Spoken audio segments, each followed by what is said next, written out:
Awareness ಫೋರಮ್ನ ಖಜಾನ್ಸಿ ನಾನು. ಏನು ಚಿಕ್ಕಬಳ್ಳಾಪುರ ಮತ್ತು ಕೋಲಾರ ಹಾಲು ಒಕ್ಕೂಟದಲ್ಲಿ ನೇಮಕಾತಿ ನಡೀತಿದೆ 77 ಹುದ್ದೆಗಳಿಗೆ. ಆ ಹುದ್ದೆಗಳಿಗೆ ಸಂಬಂಧಿಸಿದಂತೆ 77 ಹುದ್ದೆಗಳಲ್ಲೂ ಕೂಡ ಅಕ್ರಮ ನಡೆದಿದೆ ಅಂತ ನಾವು ಹಿಂದೆ ಕೂಡ ಪ್ರೆಸ್ ಮೀಟ್ ಮಾಡಿ ಆರೋಪ ಮಾಡಿದ್ದೀವಿ. ಆ ಆರೋಪದಲ್ಲಿ ನಂಜೇಗೌಡರು ಮಾತಾಡ್ತಾ ಈ ಆರೋಪನ ಸಾಬೀತಾದರೆ ಮತ್ತು ನಾವೇನಾಗುತ್ತೆ ಅವರೇ ತಯಾರಿಸಿದ ಪಟ್ಟಿ ಬಿಡುಗಡೆ ಏನಾಗಿತ್ತು ಆ ಪಟ್ಟಿಗೆ ಏನಾದ್ರೂ ನೇಮಕಾತಿ ಅಂತಿಮ ಪಟ್ಟಿಯಲ್ಲಿ 50% ಮ್ಯಾಚ್ ಆದರೆ ನಾವು ರಾಜೀನಾಮೆ ಕೊಡ್ತೀನಿ ಅಂತ ಹೇಳಿದರು. ಇವತ್ತು ಅವರ ರಾಜೀನಾಮೆ ಮ್ಯಾಚ್ ಆಗಿದೆ. ಇಡಿಯವರು ಕೂಡ ವರದಿ ಕೊಟ್ಟಿದ್ದಾರೆ, ಲೋಕಾಯುಕ್ತರು ವರದಿ ಕೊಟ್ಟಿದ್ದಾರೆ.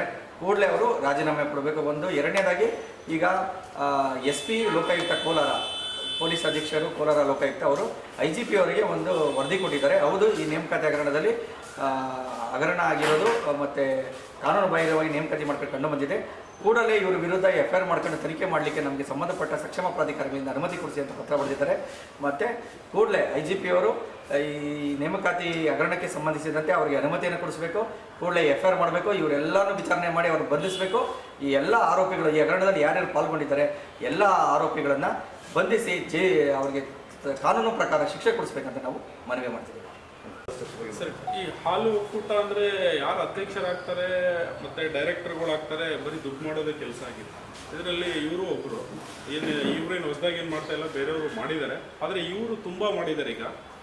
ಸೊ ಈ ಹಗರಣ ಇದೆಯಲ್ಲ, ಈ ಹಗರಣ ಇಡಿ ತನಿಖೆ ಮಾಡಿದೆ, ಲೋಕಾಯುಕ್ತ ತನಿಖೆ ಮಾಡಿ ಇವ್ರನ್ನ ಬಂಧಿಸಬೇಕಾದ್ರೆ ಈ MLAಗಳಿಗೆ ಒಬ್ಬರು ಸ್ಪೀಕರ್ ಅಂತ ಇರ್ತಾರೆ, ಅವರು ಅನುಮತಿ ಕೊಡಬೇಕು. ಈ ಪೊಲೀಸ್ ರಿಪೋರ್ಟ್ ಆಲ್ರೆಡಿ ಪರ್ಮಿಷನ್ಗೆ ರಿಕ್ವೆಸ್ಟ್ ಮಾಡಿದ್ದಾರೆ. ಆದಷ್ಟು ಬೇಗ ಸ್ಪೀಕರ್, ಕರ್ನಾಟಕದ ವಿಧಾನಸಭೆ ಸ್ಪೀಕರ್ ಆದಷ್ಟು ಬೇಗ ಪರ್ಮಿಷನ್ ಕೊಟ್ಟರೆ ಇವ್ರ ಮೇಲೆ ಕಾನೂನು ಪ್ರಕ್ರಿಯೆ ಸ್ಟಾರ್ಟ್ ಆಗುತ್ತೆ. ಯಾಕಂತ ಹೇಳಿದ್ರೆ ಜನಗಳಿಗೆ ನ್ಯಾಯ ಸಿಗುತ್ತೆ. ಈ ನ್ಯಾಯಕ್ಕೋಸ್ಕರ ನಾವೆಲ್ಲ ಒಗ್ಗಟ್ಟಾಗಿ ಭೀಮಸೇನೆ ಮತ್ತು ನಮ್ಮ ಸಿಟಿಸನ್ ಫೋರಮ್ಮು ಮತ್ತು ಭೀಮ್ ಆರ್ಮಿ ಸಂಘಟನೆ ಮತ್ತು ಇನ್ನೂ ಹಲವಾರು ಸಂಘಟನೆಗಳು ಜೊತೆಯಲ್ಲಿದ್ದಾವೆ, ಇವತ್ತು ಬಂದಿಲ್ಲ.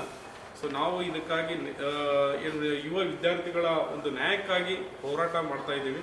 ಅದು ನ್ಯಾಯ ಸಿಕ್ಕಿಲ್ಲ ಅಂತ ಹೇಳಿದ್ರೆ ನಾವು ಕಾಲ್ನಡಿಗೆ ಜಾಥಾ ಮಾಡ್ತೀವಿ. ಮಾಲೂರಿಂದ ಗವರ್ನರ್ ಆಫೀಸ್ವರೆಗೂ, ವಿಧಾನಸೌಧವರೆಗೂ ಜಾಥಾ ಮಾಡ್ತೀವಿ. ಅವರನ್ನು ಬಂಧಿಸಲೇಬೇಕಂತ. ಇದನ್ನೇನಾದರೂ ಸಿದ್ದರಾಮಯ್ಯ ಸಾಹೇಬರು ಇದನ್ನು ಭಾಳ ಹಗುರವಾಗಿ ತಗೊಂಡ್ರೆ ಇದು ತುಂಬ ಭಾರಿ ಬೀಳುತ್ತೆ. ಮುಂದೆ ಲೋಕಸಭೆಯಲ್ಲೂ ಕೂಡ ಇದನ್ನು ಪ್ರಶ್ನೆ ಎತ್ತಿಸ್ತೀವಿ. ಯಾಕೆಂತ ಹೇಳಿದ್ರೆ ಇವತ್ತು ಲೋಕಸಭೆ ಕೂಡ ಇವತ್ತು ಎಲ್ಲರ ಲೋಕಸಭೆ ಆಗಿದೆ. ಮುಂದೆ ಒಂದು ಪಕ್ಷದ ಲೋಕಸಭೆ ಆಗಿತ್ತು, ಇವತ್ತು ಎಲ್ಲ ಪಕ್ಷಗಳ ಲೋಕಸಭೆ ಆಗಿದೆ. ಅಲ್ಲೂ ಕೂಡ ನಾವು ನ್ಯಾಯ ಕೇಳ್ತೀವಿ ಅಂತ ಹೇಳಿ ಈ ಮೂಲಕ ನಾನು ಮನವಿ ಮಾಡ್ತೀನಿ.